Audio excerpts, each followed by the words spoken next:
자, 여러분 두 번째로 제가 이제 꼭 말씀드린 건, 물론 이제 제가 사실 여러분하고 이렇게 친근하게 된 게 바로 이 환율 때문이겠죠. 그래서 몇 년 전에 이제 정부가 고환율 정책을 핀 걸 가지고 이제 제가 인터넷에다가 여러분 강의를 올렸었는데, 그게 뭐 수백만 건의 조회 건수를 올리면서 이제 제가 여러분한테 이렇게 다가섰던 계기가 되는 것 같습니다. 근데 제가 늘 말씀드리려는 거는, 이 환율을 모르면은 이건 정말 더 많이 당합니다. 환율은 진짜 아셔야 되는 거예요. 왜 그러느냐? 아주 쉽게 말씀드릴게요. 예를 들면 우리 경제, 대한민국의 경제 위기 두 번 왔었죠. 맨 처음 왔던 게 뭡니까? IMF 아니겠습니까? 그죠? 아우, IMF 이가 갈립니다. 저도 IMF 때 정말로 실직을 경험해 봤습니다. 그래서 제가 이제 IMF 시절에 바로 실업자가 됐었다가, 그 다음에 너무너무 괴로웠던 거예요. 그래서 학원 강의를 하게 되고 오늘날까지 오게 됐던 계기가 바로 IMF입니다. 그러니까 저한테는 어떻게 보면 굉장히 큰 위기인 동시에 기회였다고 볼 수 있겠죠. 근데 사실 그 IMF 때 많은 분들이 결국은 제기를 못하게 되는 거죠. 저희 형님이 형님까지 얘기할 건 없다, 다시. 저희 집안에서도 IMF 때 사실 저희 집이 굉장히 어려워졌었고, 그리고 저희 가족들 중에서 아직까지도 힘드신 분들은 IMF의 영향을 받았습니다. 두 번째 나오는 건 이제 바로 모를 것도 없죠. 무슨 위기죠? 금융위기가 터졌죠. 자, 근데 IMF가 터지고 금융위기가 터졌는데, 자, 재밌는 거는 전부 다 무슨 위기로 나타났습니까, 우리나라에는? 네, 그럼요. 우리나라는 여러분 이게 항상 등식이 성립합니다. 경제 위기라는 것은 무슨 위기다? 외환 위기에 등식이 성립하죠. 맞죠? 우리나라처럼 환율이 중요한 나라가 없습니다.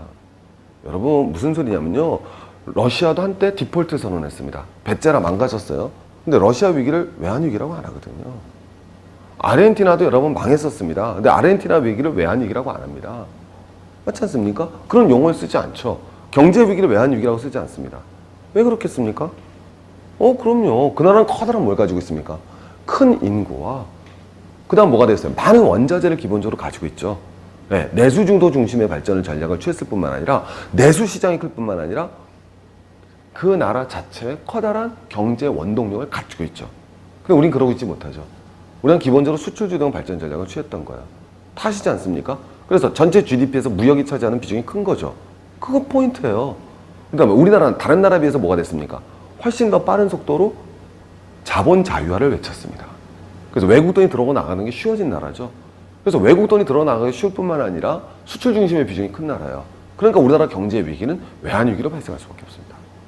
자, 그러면 경제 위기가 터졌습니다. 외환 위기가 터졌습니다. 그러면 그 리절트, 경과는 뭐가 될까요?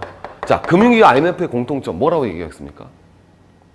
저는요, 나온 거는 IMF가 터지고 금융위기 터졌습니다. 똑같이 외환 위기가 터졌죠. 근데 외환 위기가 터졌다는 얘기는 결국 환율, 제가 늘 말씀드립니다. 환율은 뭐다? 외국환의 가격이라는 말하고 동의어라는 거고요. 외국돈의 두목은 뭐가 되겠어요? 달러죠. 그래서 무슨 가격? 달러의 가격이란 말과 동의어다. 이렇게 말씀드리죠, 항상. 이렇게 이해하시면 간단합니다. 그러면 위기가 터졌다는 건 환율이 가만히 있어야 상승합니까? 상승하죠. 여러분, 이 환율이 상승했다는 게 무슨 얘기인지, 제가 그때 정부의 고환율 정책을 왜 이렇게 비판했는지 한 방으로 보여드리겠습니다. 여러분, 여러분 그냥 놀라서 쓰러져요. 왜 놀라서 쓰러지느냐? 외환위기 때 1달러에 얼마입니까? 예를 들면 1,000원이요. 1달러에 얼마 간다고 쳐볼까요? 1달러에 우리 1,500원까지 솟지 않습니까? 여러분, 이게 어떤 일이 벌어지는 건지 아십니까? 제가 말씀드릴게요. 우리나라 수출이요, 4,500억 달러입니다. 우리가 만약에 지금 환율이 이렇게 또 외환위기가 가서 간다고 해봅시다. 어떻게 될 것 같아요, 그 결과가? 제가 말씀드리지만 기업은 살고 가게는 박살나는 겁니다. 무슨 개소리냐고요? 우리나라 수출이 4,500달러입니다. 그 다음에 수입은 얼마가 되겠습니까? 한 4,200억, 비슷하다고 쳐봅시다. 4,200억 달러인데 4,500억 달러라고 똑같이 봅시다. 비슷하지 않습니까? 흑자 보고 있으니까. 여러분, 1,000원이 1,500원 됐다는 얘기는 4,500불에서 이윤이 1,500억 불 증가했다는 얘기랑 똑같죠? 원가는 똑같을 거 아닙니까? 아주 쉽게 얘기하자고요. 반도체 공장인데 내가 원가가 1,000원이에요. 반도체 한 개에. 예. 근데 옛날에 얼마에 팔았습니까? 1불에 판 거 아닙니까? 오케이, 아주 쉽게 얘기하면 그럼 돈 안 남았다고 쳐봅시다. 원가가 1,000원이니까. 지금 팔면 얼마씩 떨어져요? 500원씩 떨어지지 않습니까? 그럼 여러분, 이윤이 1,500억 불이 증가했다는 거예요. 1,500억이 아니라 1,500억 불. 그럼 얼마인 줄 아십니까? 1,500억 불이면 1조 5천억, 15조, 150조입니다. 네. 이 순간 기업의 돈이 150조가 들어가는 거예요. 세상에 공짜가 어디 있습니까? 기회비용 없는 거래가 어디 있습니까? 그럼 거꾸로 가게는 뭐 한다? 150조의 부담을 지는 겁니다. 1년에. 150조의 부담을 지는 겁니다. 15조가 뭐라 그랬습니까? 제가 우리나라 대학 등록금이라고 그랬죠? 그거 10배입니다. 150조는 그게 10배입니다. 150조면요 여러분 우리나라 GDP가 얼마다? 1000조입니다. 그게 7분의 1입니다. 오케이? 우리나라 국민소득이 얼마입니까? 2만 불이죠? 거기 얼마다? 7분의 1입니다. 숫자 얘기했으니까 돌아버리시겠어요? 약 얼마다? 3,000불입니다. 3,000불이면 얼마입니까? 3만원, 30만원, 300만원. 1인당 300만원의 부담을 가지는 겁니다. 가게를 치면 얼마의 부담을 가는 겁니까? 4인 가족하면 1,200만원의 부담을 지는 겁니다. 예, 그래서 우리가 요번 금융위기 때 1,500원까지 갔잖아요. 그럼 한 가구당 1,000만원씩 폭탄을 맞은 겁니다. 가게가 1,000만원씩 모아서 그걸 기업에다 준 겁니다. 결론은 그겁니다, 여러분. 정부가 환율을 제대로 관리하지 못한 결과에 의해서 우리 가게가 한 사람이 300만원씩 모아서 기업에다 준 겁니다. 그러니까 재벌들의 재산은 1년 만에 따블이 난 거예요. 시가총액이 3조였던 사람이 6조, 8조가 있는 겁니다. 예, 그래서 여러분 환율이 이렇게 중요하다는 겁니다. 그래서 제가 말씀드린 건 그렇다고 해서 무조건 환율을 낮추자는 것은 아닌데 적정한 환율이 이루어져서 가계와 기업이 균형을 맞출 수 있어야 된다는 거죠. 그것이 바로 뭐의 역할이다? 정부의 역할이라는 거예요. 그래서 우리는 환율이 10원 바뀌었다. 그러면 제가 제일 답답한 거는 뭐 외국 올라갈 때 뭐 환율이 뭐 올라가면 뭐 좀 뭐 이게 변화에 얼마나 변하겠어요. 여러분 돈들이 작아서 그러신 거예요. 그렇지 않겠습니까? 우리 친구가 유럽 배낭여행을 떠나기로 했어요. 물론 평생 불가능할 것 같지만. 근데 하여튼 유럽 배낭여행을 뭐 당첨이 될 수는 있잖아요. 우연히. 그죠? 뭐 바카스를 깠는데, 국토순례 대장정. 잠깐만요. 유럽 배낭여행 대신에. 어쨌든 그게 뭐 뽑힐 수도 있잖아요. 그죠? 보커스가 나와서. 슈퍼 판매 기념 보커스 뭐 이거 똑같더니 유럽 배낭여행 당첨해서 갈 수도 있지 않습니까? 그러면 용돈을 모아서 100만 원을 바꿉니다. 그때 10원 차이가 얼마나 크겠어요. 하지만 이거 국가적인 차원이라니까요. 제가 말씀드리지만 여러분이 100만 원 저금했을 때 금리 0.25%가 뭐가 차이가 있겠습니까? 하지만 국가적인 차원에서 0.25%라는 건 여러분이 알고 보면 여러분 개인 돈은 아무 것 같지는 않지만 실질적으로 여러분에게 엄청난 영향을 준다는 걸 알자라는 거죠. 환율도 마찬가지라는 거예요. 여러분 1달러에 다시 한 번만 말씀드립니다. 1,000원 하던 게 오늘 신문을 딱 봤더니 1달러에 얼마가 됐다? 1,010원이 됐다 이거죠. 10원 올랐구나가 아니라 제가 아까 말씀드렸죠. 우리나라 얼마다? 4,500억 불이라니까요. 수출과 수입 규모가. 그러면 10건 금방 나오잖아요. 이거 1% 안 변한 거 아닙니까? 이거 1%면 얼마입니까? 45억 불 아닙니까? 450억, 4,500억, 4조 5천억이에요. 4조 5천억의 돈이 가게에서 기업으로 가겠구나. 탁 나오는 겁니다, 여러분. 얼마나 간단합니까? 네. 그렇게 볼 수 있는 힘이 있어야죠. 그게 환율을 보는 힘입니다. 그러고 나서 이제 툭하면 나오는 거야. 자, 그러고 났더니 뭐 빅맥 지수가 어떻고, 그럼 환율은 어떻게 정상적으로 가야 되는가? 우리 빅맥 지수 많이 하지 않습니까? 그런 것도 이제 금방 외국하고 비교하셨을 때 실질이 힘이 있으셔야죠. 내가 최소한 갔을 때 어느 나라 돈을 살 것인가 말 것인가 결정할 때 저는 그렇게 생각하거든요. 우리 여러분 가봅니다. 1달러는 얼마다? 1,000원입니다. 이렇게 거래되고 있습니다. 근데 미국에선 빅맥이 4달러예요. 우리나라에서는 여러분 빅맥이 얼마라고 그럴까요? 2,000원이라고 쳐볼까요? 자, 그러면 달러는 고평가돼 있어요? 저평가돼 있어요? 빅맥이 뭔지는 아시죠? 그죠? 빅맥 먹어요, 안 먹어요, 친구? 주식이죠, 이게. 그죠? 예, 예, 콜라 이렇게 들고. 그러니까 몸이, 아유, 그게 뭐예요. 아유, 오케이? 누가 뒤에서 보면은, 그럼 뭐라, 그건 안 됐다. 자, 누가 뒤에서 보면 코끼리인 줄 알겠어요. 자, 가봅니다. 어쨌든. 중요한 건 여러분 빅맥이라는 게 있는데, 그러면, 자, 한번 물어보겠습니다. 달러는 고평가돼 있다, 저평가돼 있다? 지금 제가 우리나라 경제연구원에서 대한민국 최고의 최진기 경제연구소의 소장님한테 물어본 거예요. 근데 가볍게 틀립니다. 죽어버리고 싶네요. 자, 농담이고요. 모르실 리가 없죠. 왜? 1달러 1,000원인데 4달러가 뭐랑 해요? 2,000원하고 똑같은 가격을 갖는 거 아닙니까? 그러면 이건 1달러는 얼마로 이루어지고 있는 거예요? 500원으로 돼 있는 거 아니겠습니까? 금방 나오시죠? 1달러 얼마? 500원. 그럼 원래는 얼마로 평가받아야 돼요? 빅맥에 따르면. 500원으로 평가받아야 되는데 시중에서는 얼마로 평가했습니까? 1,000원으로 평가받았죠? 원래 500원짜리가 1,000원에 평가받고 있잖아요. 그럼 무슨 평가됐다고 그래요? 고평가된 거죠. 간단한 거 아니겠습니까? 이 의자가 원래 10,000원짜리인데 시중에서 100만 원에 거래되고 있어요. 그러면 책상은 뭐 평가된 거예요? 고평가된 거 아닙니까? 그러면 금방 나오는 거죠. 달러는 무슨 평가돼 있어요? 고평가돼 있고, 그 다음에 원화는 무슨 평가돼 있다? 원화는 무슨 평가돼 있다? 금방 나오셔야죠. 무슨 평가돼 있다? 저평가되어 있다. 이렇게 금방 나오는 거죠. 그럼 여러분 미국이 수출하겠어요? 우리가 수출하겠어요? 한번 보세요. 미국 빅맥은 4달러라고 그랬고 그랬고 우리나라 빅맥은 얼마라고 그랬어요? 2,000원이라고 그랬죠? 예, 미국 빅맥 우리나라 들어오면 얼마입니까? 4,000원. 우리나라 안 사 먹죠? 우리나라 빅맥 수출하면 얼마입니까? 2달러. 미국 소비자가 어디 거 먹겠어요? 우리나라 빅맥 먹겠죠? 그래서 우리나라는 뭐가 되겠습니까? 수출이 되는 거예요. 지금 원화는 무슨 평가되어 있다고 그랬습니까? 저평가되어 있다고 그랬죠? 그렇지 않습니까? 원화는 무슨 평가되어 있다? 저평가. 그럼 우리나라는 뭐가 돼요? 수출이 잘 되겠죠? 수입은 되겠습니까? 안 되겠습니까? 예, 미국 빅맥이 들어오면 얼마다? 4,000원이잖아요. 우리나라 건 얼마고? 2,000원이고. 안 사 먹잖아요. 그럼 수입은 안 되죠. 예, 그럼 우리나라 뭐가 쌓일까요? 달러가 쌓이겠죠? 그럼 달러로 뭐 할 수 있겠습니까? 투자할 수 있겠죠? 0.1초 만에. 왜?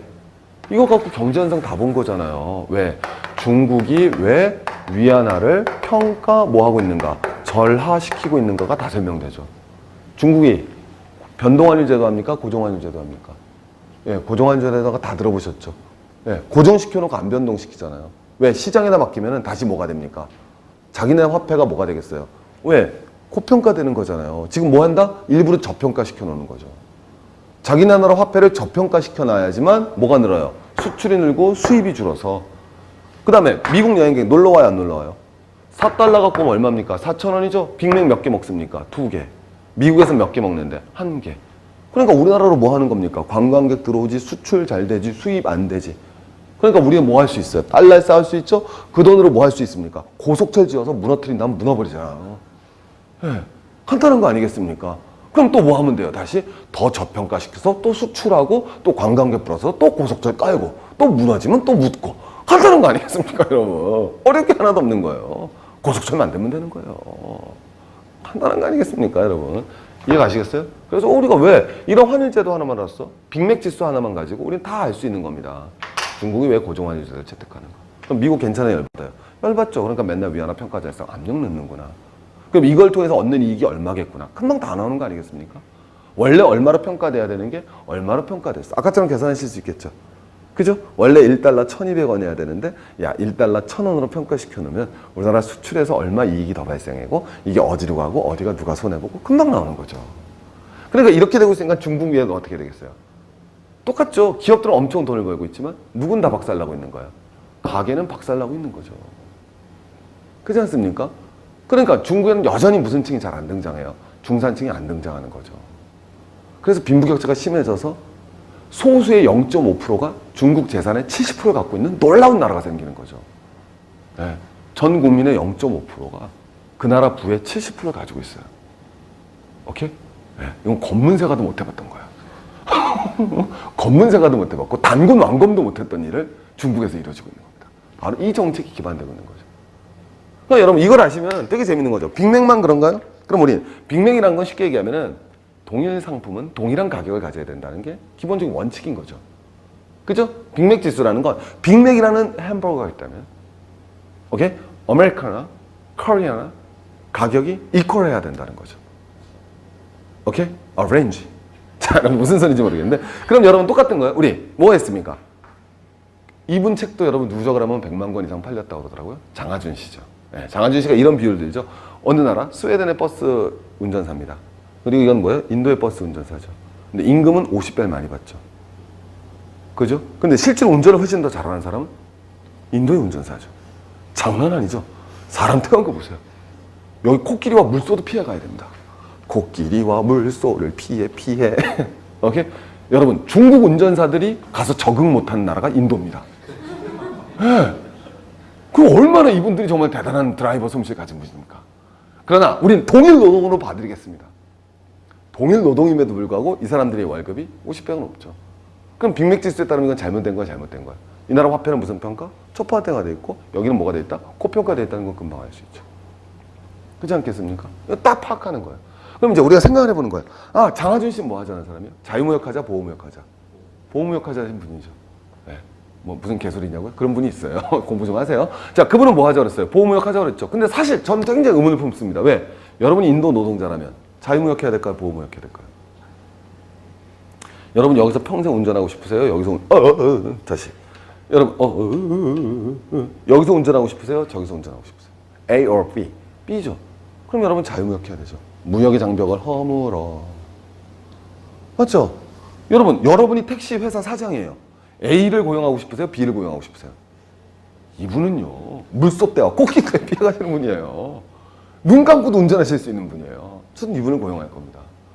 네. 그죠? 이분의 생활 수준이 뭐가 되겠어요? 높아질 거 아닙니까? 네. 그럼 인도 입장에서는 당연히 자유무역을 주장을 해야겠죠. 근데 장하준 씨는 보호무역 하자고 그러잖아요. 뭐지? 머리가 아픈 거죠. 네. 그런 의문을 던질 수 있는 힘이 있으셔야 된다는 거예요. 야, 장하준 씨가 케임브리지 나왔고 그 책도 알고 뭐 한글로 쓴 게 아니라 영어에 쓴 걸 우리가 번역한 거야. 야, 그분 동생은 과학사 교수고 그분 사촌 형은 고대 교수고 그분 아버지는 상공부 장관이고 그럼 권위에 눌릴 필요가 없다라는 거죠. 장하준 교수라고 하니까 다 맞습니까? 그들이 말하지 않는 비밀 23가지. 한 가지쯤은 틀리지 않았을까요? 예, 네, 최소한 한 가지쯤은 찾아낼 수, 저는 그 대전제는 동의합니다. 예, 장하준 씨의 대전제는 동의하지만 우리가 모든 글을 읽으면서 다 맞다고 보는 게 아니라 읽으면서 최소 이건 이상하지 않나. 지금 말씀드린 거 맞지 않습니까? 예. 그죠? 인도 노동자 입장에서 자유무역해야죠. 무역장벽 다 없애야죠. 노동과 자본의 장벽을 철폐하고 진정한 세계화를 이루어야죠. 그래야 인도의 운전사는 뭐가 되겠습니까? 가서 운전을 하는 거죠. 그럼 이분들 괜찮겠어요? 열받겠어요? 열받죠? 예, 그러니까 여러분 뭐 하는 겁니까? 테러하잖아요. 예, 얼마나 나쁜 놈입니까, 정말로. 청소년들을 썼잖아요. 그 청소년들 누굽니까? 진보정당에, 그 나라 노동당에 젊은 청소년들이 모여서 그 나라 조국의 미래를 토론하는 곳 아닙니까? 우리나라 발상으로 치면 뭐예요? 빨갱이 새끼들 다 죽여야 된다는 거죠. 그래서 가서 청소년들한테 납탄안을 쏴댔죠. 얼마나 비극적 사건입니까? 그러나 단 희망을 갖는다면 저는 노르웨이 총리 말에서 희망을 갖습니다. 보다 더 된 진번전된 민주주의로 복수하겠다. 얼마나 멋집니까? 우리 대부분의 사람들은 분노합니다. 야, 그런 새끼가 징역 21년밖에 안 산다고? 왜 사형을 안 시켰지? 오케이? 극악무도한 사람은 사형이 아니라 무기징역도 아니라 징역 21년으로 낮출 수 있었던 것. 거꾸로 그게 노르웨이가 여기까지 왔던 힘이죠. 그런 관용의 힘이 바로 노르웨이를 끌어온 거 아니겠습니까? 그렇지 않겠습니까? 그 관용의 힘을 더 보여주겠다라는 거죠. 누가 더 진정한 슬픔을 승화시키는 사람들이겠어요? 저는 정말 너무 분노합니다. 앞에 있으면요, 그놈의 새끼 그냥 이름도 기억하기 힘들게 어려워요. 5글자인데 피펜 다 말없어? 이 개자식이 이름까지 어려워. 그러나 그 분노를 승화시켜내고 더 큰 민주주의로 복수하겠다는 그 총리의 말에서 저는 노르웨이의 희망을 다시 찾습니다. 네, 제가 말씀드린 건 뭐 갑자기 뭐 한 말이 길어졌는데 오케이 SK텔레콤 머릿속에 숑숑숑. 자, 그래서 우리 빅맥 지수 얘기하는데 이거 딱 보시면 이제 나오는 거죠. 그래서 야, 스위스 물가 제일 비싸고 말레이시아 제일 싸군. 노는 말레이시아에서 살아야겠어. 최소한 이 정도는 나와야 되지 않겠습니까? 금방 나오는 거죠. 돈은 스위스 가서 벌어서 쓰기는 말레이시아 가서 써야겠군. 그럼 뭐가 되겠어요? 이민을 가는 거죠. 우리 밀항합니다. 밀항 어디로 가야겠어요? 말레이시아로 가야겠어요? 아니죠. 밀항은 어디로 하는 거예요? 스위스 가서 밀항해서 돈 벌다가 오케이? 네, 그러다가 말레이시아 가서 살아야겠다. 뭐 최소한 기본적인 지식이 나오는 거 아니겠습니까? 그 다음에 이제 한번 또 보겠습니다. 그래서 여러분 얼마나 멋있어요. 신라면 지수. 앞으로 빅맥 지수를 신라면 지수로 바꿔야죠. 그래서 신라면에서도 나름대로 신라면도 다 팔리니까 신라면 지수 만들어 본 겁니다. 근데 블랙 신라면은 왜 만들었을까요? 네. 신라면 지수면 충분한데 그럼 우린 도대체 무슨 지수? 그럼 다음에 뭐 블랙 더블, 레드 신라면 지수? 참 고민스럽습니다. 블랙 신라면의 정체가 밝혀지는 그날까지 저는 끝까지 여러분과 함께 경제 연구를 위해 매진하겠습니다. 안녕히 계십시오.